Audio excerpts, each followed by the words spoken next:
June 29, 1670, Château de Saint-Cloud, France. A beautiful young woman of 26 sits at the table. She had just finished her dinner and waves to her servants. Her servant brings in a cup of tea. "Chicory?" she asks. The servant bows. "Yes, madam." The young woman waves off the servant, who promptly steps back and stands behind her. She takes a sip and puts down the cup. Her husband, the Duke, watches her from the far side of the table. As she lifts the cup again to take another sip, she suddenly tries to stand up, but collapses instead, clutching her stomach. She shouts, "Poison! I am being poisoned!"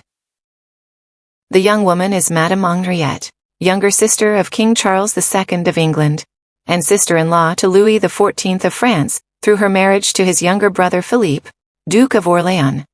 So what happened to her? Let's find out.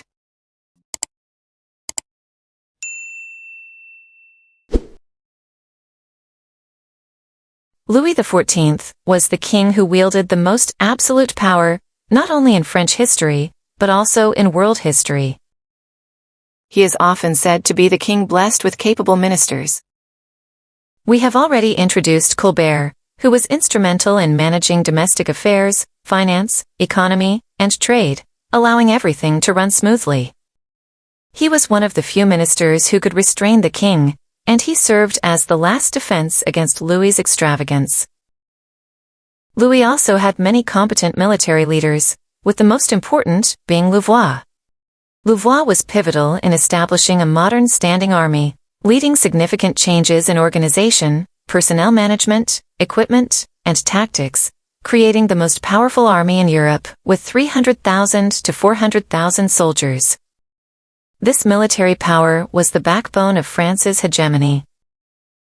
Louis XIV had many capable diplomats as well, who pursued very active diplomacy in line with France's rising status. Among them, one figure stands out, Henriette d'Angleterre, Louis's sister-in-law, and the Duchess of Orléans. Henriette was said to be a natural diplomat. She was intelligent, fearless, and able to handle difficult negotiations. But her greatest weapon was her charm. No matter whom she met, her bright and friendly demeanor would instantly disarm them. Negotiations would naturally unfold in a pleasant atmosphere, and she would secure significant concessions from her counterparts, without them even realizing. But there was one person who was not pleased with her success, and that was her husband Philippe. Many people at the time thought, and openly talked about, how Henriette should have married Louis, not Philippe. Considering her natural talents and tireless passion, people believed she would have made an excellent queen. Even without Louis, her marriage to Philippe was doomed from the start. Even before the marriage, Philippe was infatuated with beautiful men and had many male lovers. When Henriette had an affair with his older brother Louis, Philippe complained to their mother, Anne of Austria, but he was too afraid of Louis, and never said a word to his brother or to his wife about the affair. But then, when Louis fell in love with Louise de la Vallière and grew distant from Henriette, Philippe began to torment his wife, thinking that Louis would not mind. Madame Henriette herself had a guilty conscience for having an affair with the Count of Guiche, who was originally her husband's lover. Because of this, she quietly endured Philippe's harsh treatment for a long time. Initially, Philippe liked his beautiful and talented wife, but he felt twice betrayed by her, first by her affair with his brother, and then by her dalliance with the Count of Guiche, who was his lover. This touched on his deep-seated resentment toward his older brother, who seemed to have everything. Then, there was this intense jealousy over his lover on top of that. Philippe's anger toward Henriette was genuine, and it lasted for a long time. Although he didn't forgive Henriette for a while, he constantly got her pregnant out of fear that his brother might seek her out again. He gave her no time to recover, which severely affected her health. Over the first 8 years of marriage, she was pregnant 8 times, 4 of which ended in miscarriages, and the surviving children died young, except for their first daughter, Marie-Louise. They also had a son who died just after his 2nd birthday, which deeply saddened both of them. And of course, Philippe blamed Henriette for not producing a male heir. Henriette endured these constant reproaches, and simply carried on with her own life. Despite her difficult circumstances, she did not let them control her. She had faced difficulties from the very young age, when she was an exiled princess growing up in French court, and learned to make the most of her circumstances. And this instinct served her well during her marriage as well. She regained the king's favor. Even when pregnant, she didn't miss any balls or hunting events, always leading the way. The presence of Madame Henriette at court made a noticeable difference. When she was there, the entire court seemed to be filled with energy. She was an outstanding organizer of festivals and performances, and a significant patron of the arts and culture. Her palace became a cultural and artistic hotspot, attracting many prominent figures. It seems that the vitality and laughter around her gave her the energy to carry on with her incredible activities. As time passed, her husband Philippe's resentment towards her slowly eased, allowing him to see her more objectively. And Henriette was an incredibly lovable woman. Henriette, too, couldn't remain enemies with her husband forever. So there were moments when their relationship significantly improved. However, whenever that happened, Philippe would somehow start acting strange, and their relationship would deteriorate again. It turned out that there was someone constantly slandering Henriette and trying to drive a wedge between them. That person was none other than Philippe's lover, Philippe de Lorraine. Since they both had the same first name, to avoid confusion, I'll refer to Philippe de Lorraine as Chevalier de Lorraine, as he was known by that title. The Chevalier de Lorraine came from the prestigious Guise family, and was renowned for his beauty from a young age. People praised his angelic face. In his teens, he caught Philippe's eye, and became his page. After becoming Philippe's page, the Chevalier mainly stayed at Philippe's Paris residence, the Palais Royal. At that time, he was just another pretty boy. Philippe had a string of male lovers, with the most notable being the Count of Guiche. At first, the Chevalier was more like a personal servant, who also sometimes shared Philippe's bed at night. Then, after the Count of Guiche was exiled following a scandal, the Chevalier's status gradually rose, eventually becoming Philippe's lover. By around 1665, he had fully secured his place as Philippe's primary lover. It was around this time the Chevalier began to display obsessive tendencies, trying to monopolize Philippe's affection. He gradually began to control Philippe's thoughts. And as the psychologically unstable Philippe fell into this trap, the Chevalier was able to manipulate him at will. Was this love? I call it exploitation. The Chevalier controlled Philippe for his own benefit. The Chevalier's main targets were monasteries. At the time, a large monastery within a sizable diocese was a very profitable operation. Using Philippe's position as the Duke of Orléans, the Chevalier secured the rights to 4 highly lucrative monasteries, quickly becoming a very rich man. However, this caused Philippe to face severe criticism. He lost public favor due to his excessive efforts to benefit an unqualified lover. At this point, Henriette stepped in. She had always been at odds with the Chevalier, who constantly sought to drive a wedge between her and her husband. She accused her husband and the Chevalier before King Louis, and exposed their actions. Louis XIV, who intensely hated homosexuality, was furious. While it was no secret that Philippe had male lovers, the audacious behavior of the Chevalier was too much for Louis to tolerate. As a result, Louis had the Chevalier imprisoned, and then exiled him far away to Rome. This was a victory for Henriette, but it was not the end of the story. While in Rome, the Chevalier's hatred for Henriette grew, and Philippe, still under the Chevalier's influence, also found himself unable to forgive his wife. But, for the moment, there was not much that the duo could do. In 1669, Henriette's mother, Queen Mother Henrietta Maria of England, passed away. Henriette had shared many hardships with her mother during her childhood, so her mother was an especially dear figure to her. The grief of losing her mother was overwhelming, and she spent her days in deep sorrow. King Louis, noticing Henriette's state, tried to comfort her, and asked her to take on a diplomatic mission. At that time, many countries were forming alliances to stand against France's expansion. The Dutch Republic was leading this effort, with England providing support. Louis was determined to conquer the Dutch Republic, but to do so, he needed England to abandon the Dutch and join his side. It was clear that Henriette was the best person to accomplish this task. She eagerly accepted, looking forward to seeing her brother, King Charles II, once again. As she began her preparations, Philippe and the Chevalier found themselves in a panic. What if Henriette successfully convinced her brother in England and returned home with great accomplishments?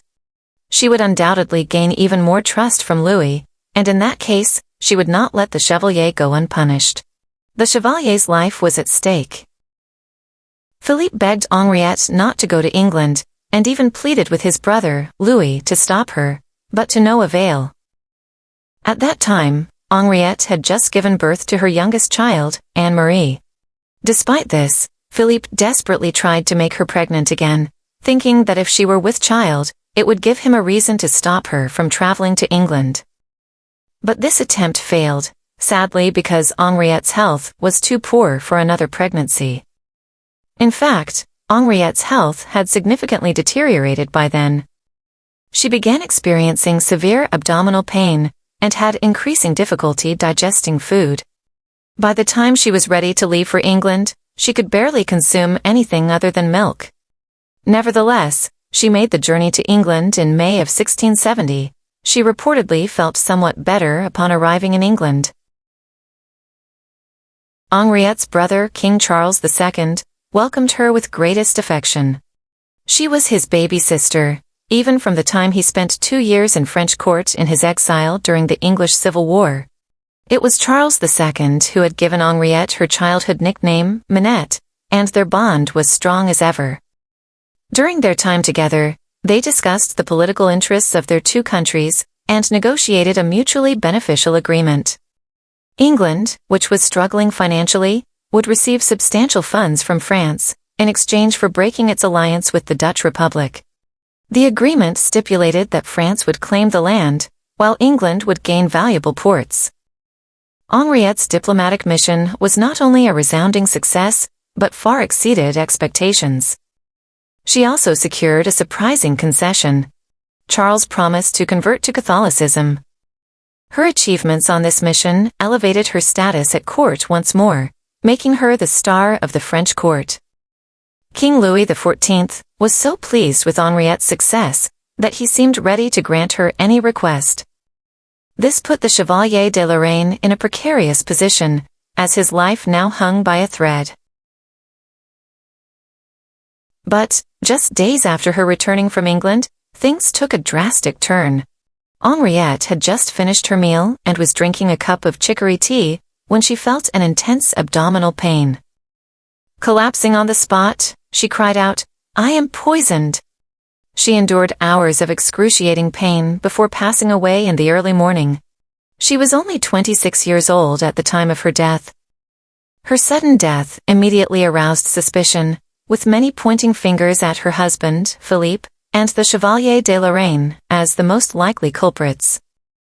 With the rumors of poisoning rampantly running around the court, King Louis ordered an autopsy of her body. The results were shocking. Henriette's health was much worse than anyone could have imagined. Her lung, liver, stomach, and intestine were all severely damaged. It was a wonder she could carry out her duties at all. But no traces of acute poison were found, leading to the conclusion that she had not been poisoned. But what if Henriette had been exposed to poison over an extended period?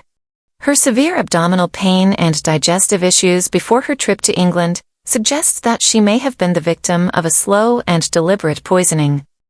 Many people believed that Philippe and the Chevalier had carefully orchestrated this plot, leading to Henriette's untimely death. Madame Henriette's death allowed the Chevalier de Lorraine to narrowly escape danger and return to Philippe's side. King Louis wanted Philippe to remarry, and Philippe said he would remarry only if the Chevalier were pardoned. Louis hated this idea, but agreed to it in order to make Philippe marry again to forge another marriage alliance, this time with Pfalz, an electorate state in the Holy Roman Empire. Philippe's new wife was Elizabeth Charlotte of the Palatinate, also known as Liselotte von der Pfalz. The Chevalier resumed his place by Philippe's side. Once back, the Chevalier began to quietly advance his own interests again, using Philippe's influence. But King Louis kept a close watch on the Chevalier, whom he despised primarily for his homosexual relationship with Philippe. Frustrated, the Chevalier devised a plan to humiliate Louis by targeting the king's youngest son, the Comte de Vermandois, Louis. Vermandois had grown up in Philippe's household after his mother, Louise de la Vallière, joined a convent. He was a sensitive and vulnerable young man, deeply affected by his mother's absence. Seeing this, the Chevalier approached Vermandois and manipulated him, slowly drawing him into his circle of influence. The young count, too, fell victim to the Chevalier's manipulations, and eventually became involved in a secret homosexual circle, led by the Chevalier. This group was operating with utmost secrecy, and anyone who resisted or posed a threat could be quietly eliminated by poisoning. As Vermandois became deeply entangled in this circle, the Chevalier ensured that news of his involvement reached King Louis. The revelation of his son's actions shocked and enraged the king. Outraged, Louis banished Vermandois to Normandy. Although he was the king's legitimized son, this exile threatened to ruin Vermandois' life, potentially condemning him to obscurity. To redeem himself and restore his status, Vermandois went to the battlefield. The hope was that military glory could win back his father's favor. Unfortunately, fate was not on his side. Vermandois contracted an illness on the battlefield. The doctors advised immediate evacuation for treatment, but Vermandois stubbornly refused, because he believed that retreating from battlefield would forever cost him his father's approval. His condition rapidly deteriorated, and he died on the front lines at the tender age of just 16. This event led to the Chevalier de Lorraine being exiled again, but once more, he used Philippe to return to continue his parasitic existence. As he grew older and Philippe's affection for him waned, the Chevalier recruited a new group of young men to captivate Philippe to ensure his influence over Philippe remained intact. The Chevalier was also bisexual, engaging in affairs with various women and even secretly marrying his cousin. The late years of the Chevalier was somewhat deserving. Many despised him, and numerous people were eager for his downfall. Then, Philippe died in 1701, and with Philippe's death, the Chevalier's power was also gone. All his wealth, titles and positions were stripped away almost immediately. He eventually died just before turning 60. Fittingly, he died after suffering a stroke during a sexual encounter with one of his many lovers. So in this video, we've explored the story of the Chevalier de Lorraine, a man with the face of an angel and a heart of a devil. Many believed that Madame Henriette was a victim of his evil plot. But there is no proof of any of it, and her death remains a mystery. And at the time, it was a common occurrence for someone to suddenly die, with no trace of poison being found. These unexplained deaths would eventually lead to a massive scandal that shook the French court. Was Madame Henriette also a victim? We will consider this in our next video, so please like and subscribe to continue receiving next stories from history. It really helps a small fledgling channel like us